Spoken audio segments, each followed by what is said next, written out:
rapidement vous présenter, vous dire que sur cette session, il y a 2 journalistes qui sont avec nous. Benjamin Perel, vous êtes un des cofondateurs du Pure Player Médiacité.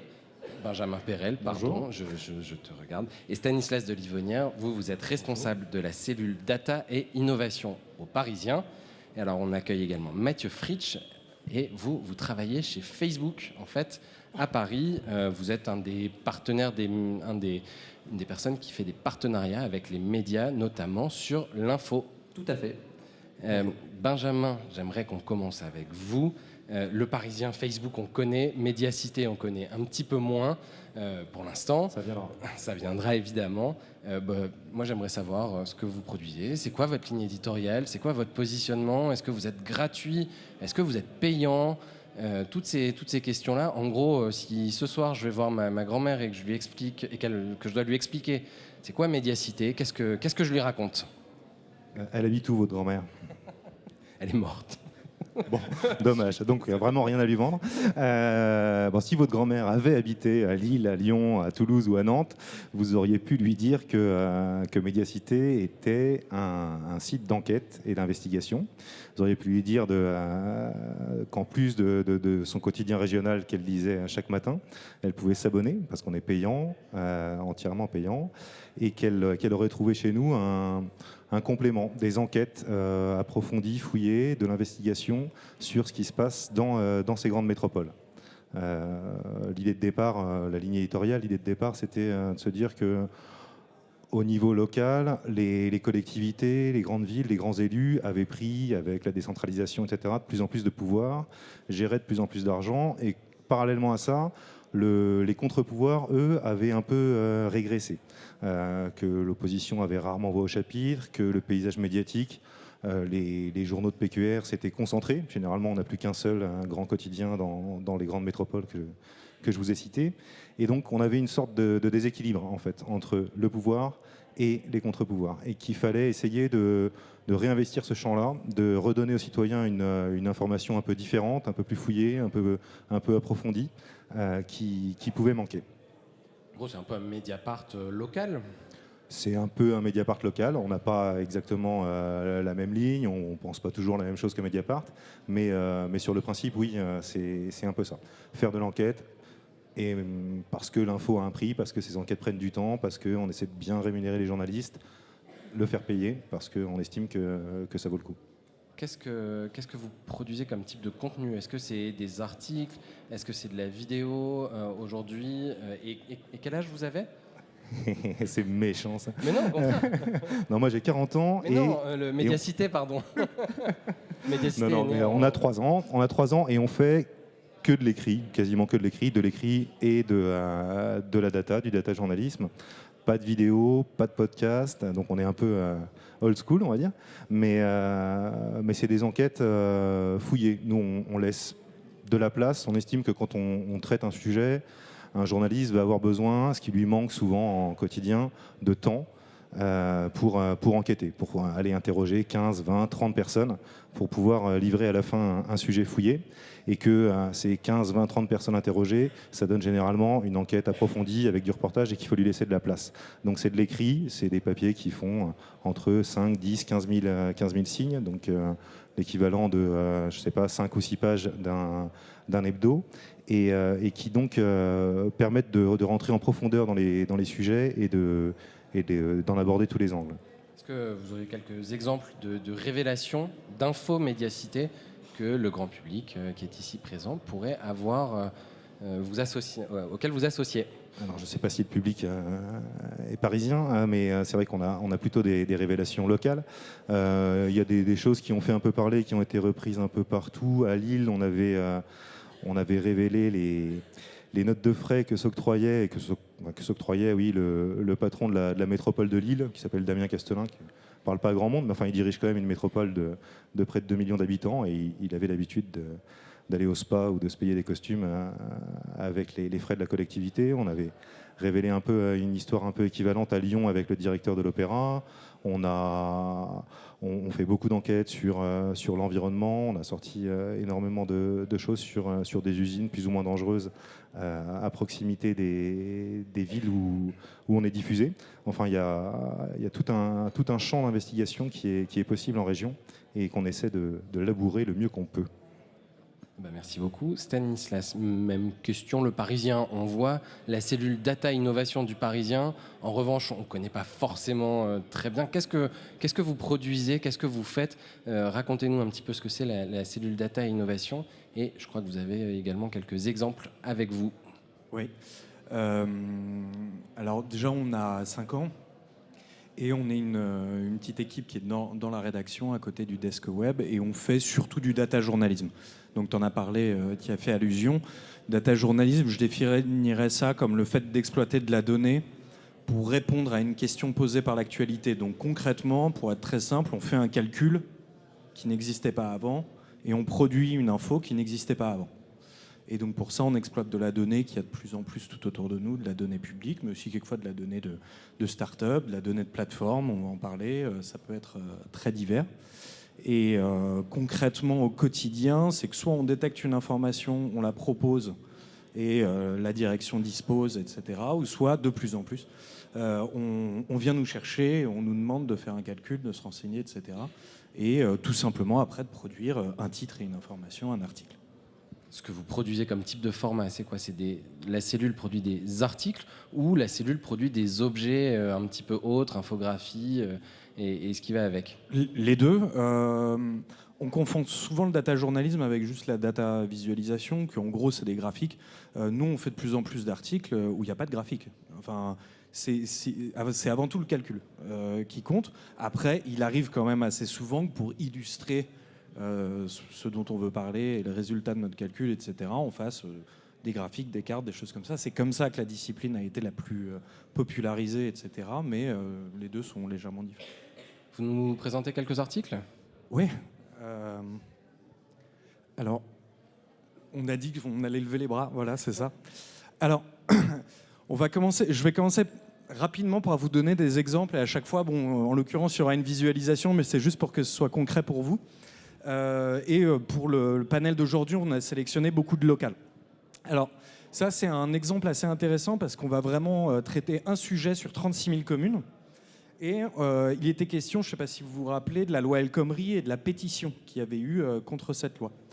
Et à l'époque, une personne dans nos colonnes s'était exprimée et avait dit « Ah ben oui, mais les personnes qui signent cette pétition, c'est la France au chômage, la France qui souffre, etc. » Et on s'était posé la question tout simplement, comment elle sait en fait?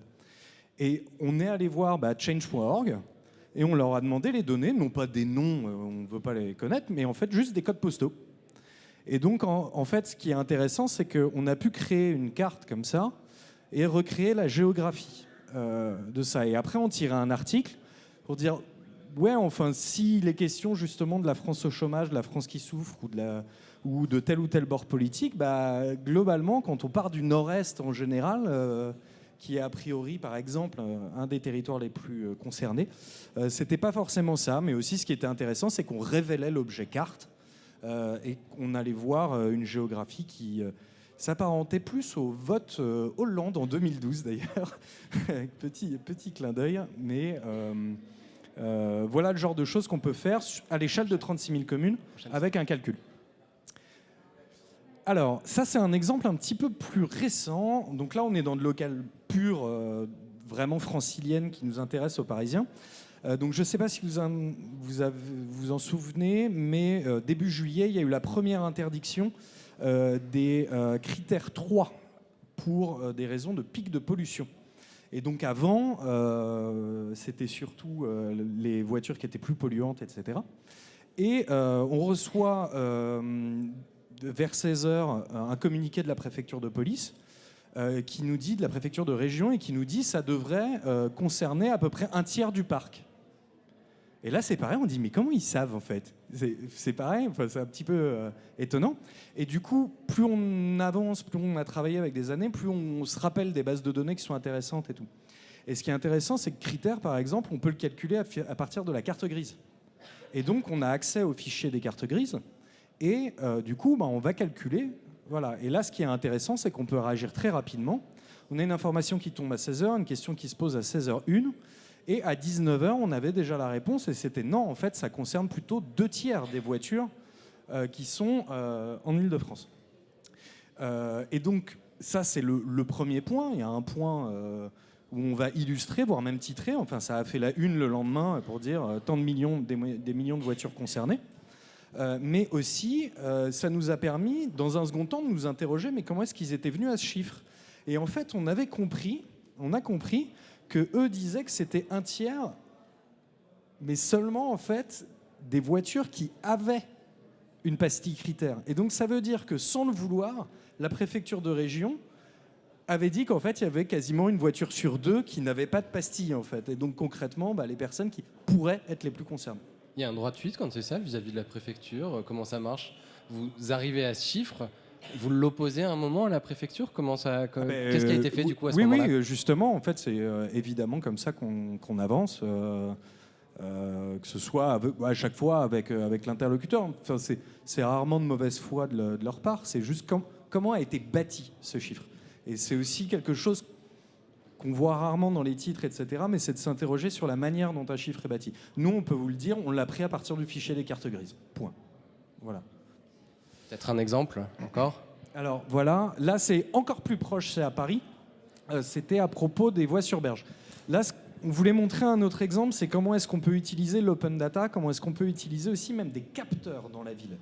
Et donc, vous les avez tous peut-être vus, si vous êtes parisien, il y a souvent des longs câbles noirs qui sont tendus sur la chaussée, qui sont branchés à des boîtiers.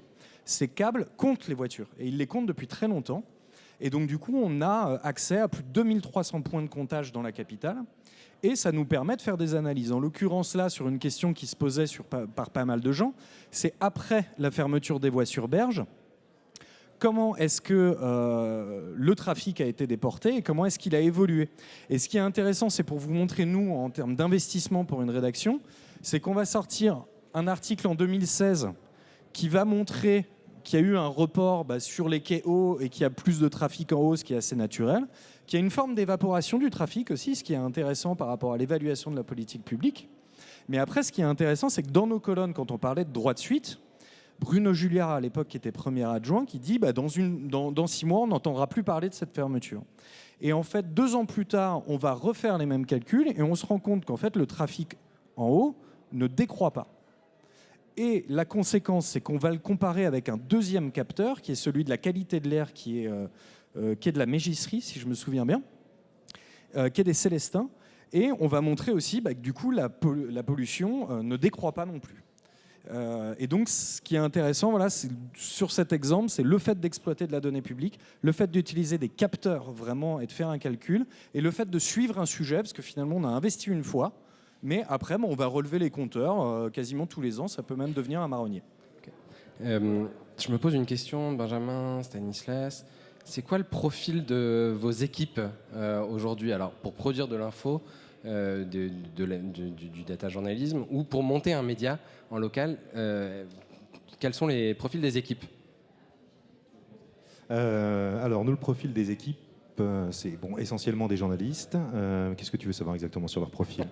Non, mais vous avez monté un média à partir d'équipes de journalistes. À partir d'une équipe de 6 journalistes, plus 2 personnes. On est parti, nous, ça s'est monté au moment où, vous vous en souvenez peut-être, où Patrick Drahi rachète l'Express. Moi, j'étais à l'Express à l'époque avec 4 autres collègues, et on n'a pas forcément envie de rester à l'Express à ce moment-là, vu ce qui se profile. Et on se dit, on va aller monter le média qu'on a envie de monter depuis un moment. Donc pour les raisons que je vous ai expliquées sur pourquoi du local et pourquoi de l'investigation. Et donc là, on monte cette structure-là, on ouvre à Lille, on ouvre à Lyon, on ouvre à Toulouse, on ouvre à Nantes. Et on se dit, on ne va pas le faire tout seul à 4, etc. Et donc on s'est appuyé sur des talents locaux, des journalistes locaux.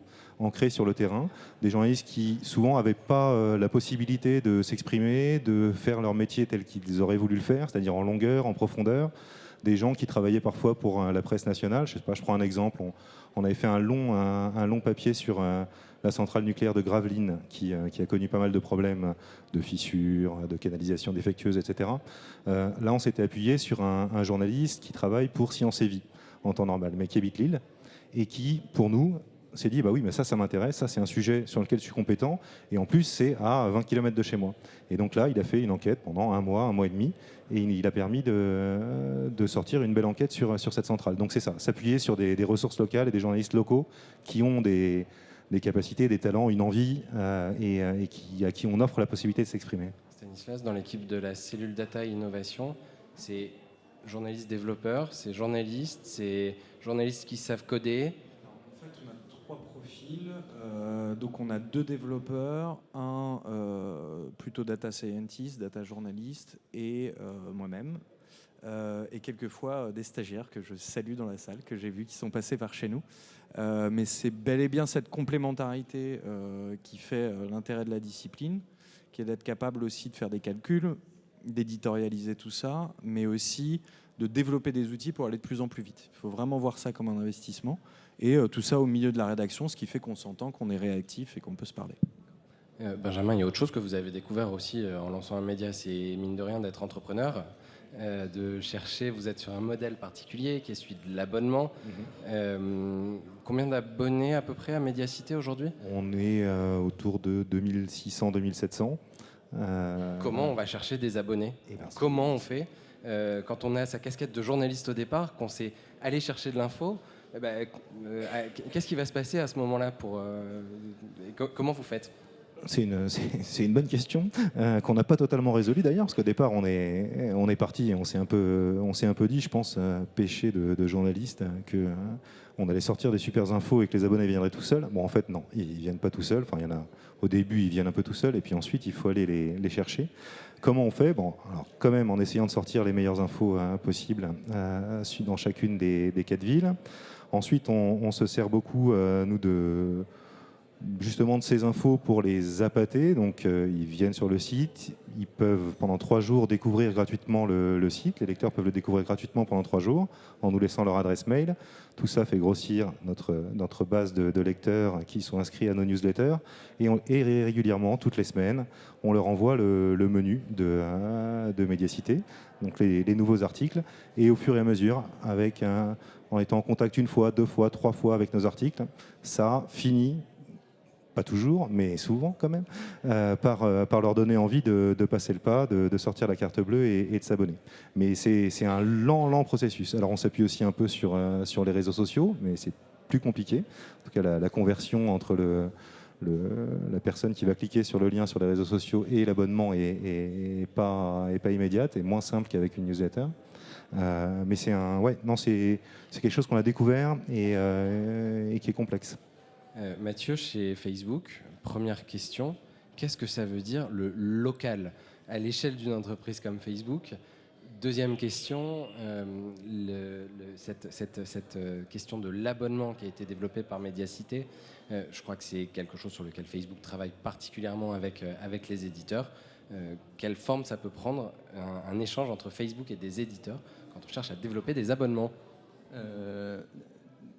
Pour répondre à votre première question, la dimension locale, on la prend souvent sous un angle géographique. On pense à des villes ou à vraiment le village ou la zone géographique d'où on vient.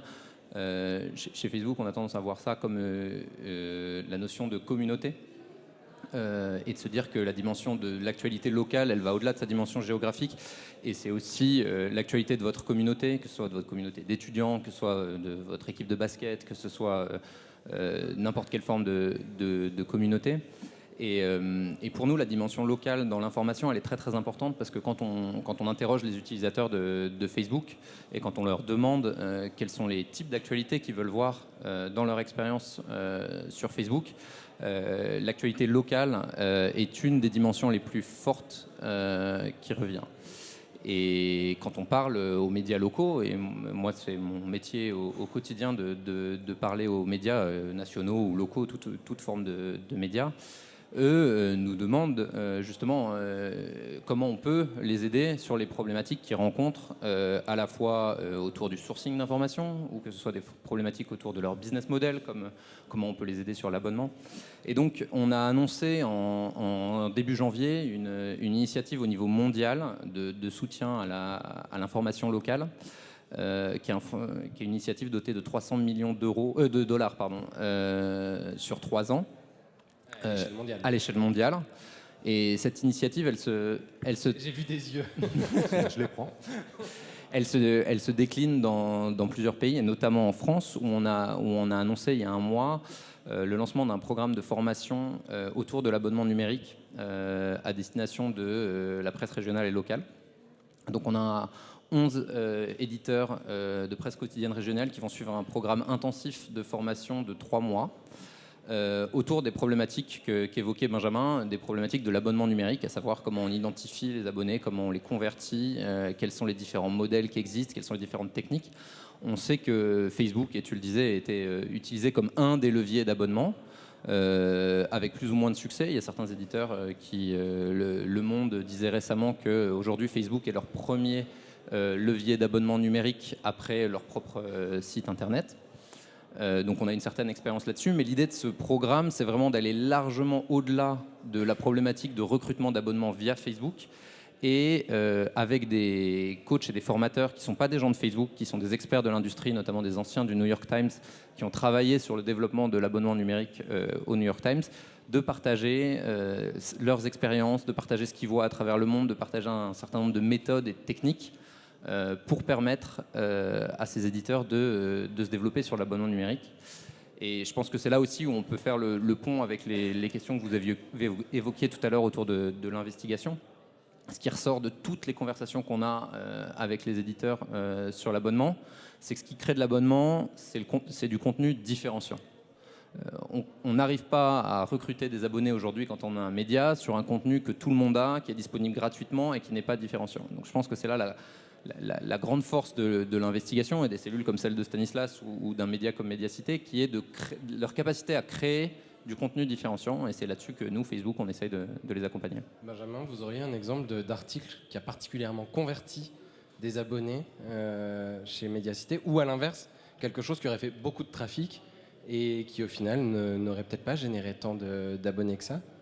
Pour rester un petit peu sur Facebook, moi j'ai un exemple d'article effectivement qui a généré énormément de trafic via Facebook, avec beaucoup de partages, de j'aime, etc. Et qui a converti, enfin qui a généré quasiment, je ne vais pas dire aucun abonnement, mais en tout cas vraiment très peu. C'était un article sur la pollution d'une nappe phréatique au nord de Saint-Nazaire, dans laquelle est puisée aussi en partie les eaux qui sont embouteillées par Cristalline, une marque que tout le monde connaît. Donc évidemment, ça a bien marché, ça a fait tilt. C'était un sujet pour lequel tout le monde pouvait se sentir concerné. Donc là, on voit les statistiques qui explosent en temps réel. On voit le nombre de partages sur Facebook grimper. Et puis pendant ce temps, les abonnements, le compteur, complètement inerte.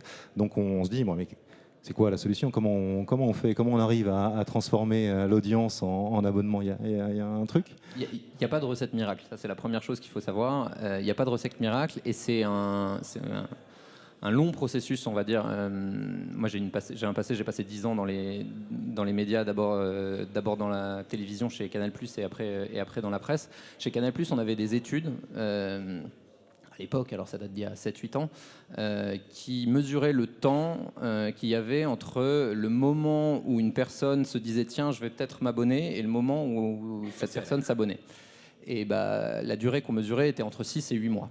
Donc alors après, le prix de l'abonnement à Canal+, c'est pas forcément le même que celui d'autres services, et à une époque il y avait une notion d'engagement qui est plus forcément dans les standards actuels, mais tout ça pour illustrer que c'est vraiment un processus qui est long, et sur lequel la chose la plus importante, c'est vraiment de comprendre les comportements de ces lecteurs et de ces utilisateurs. Et là-dessus, nous chez Facebook, on prétend pas du tout avoir de recettes magiques pour créer des abonnés du jour au lendemain. Par contre, on peut aider les éditeurs à vraiment comprendre les comportements de leur audience, et essayer d'identifier quels sont ces comportements, et quels sont ces comportements qui créent justement et qui poussent des lecteurs à devenir des abonnés.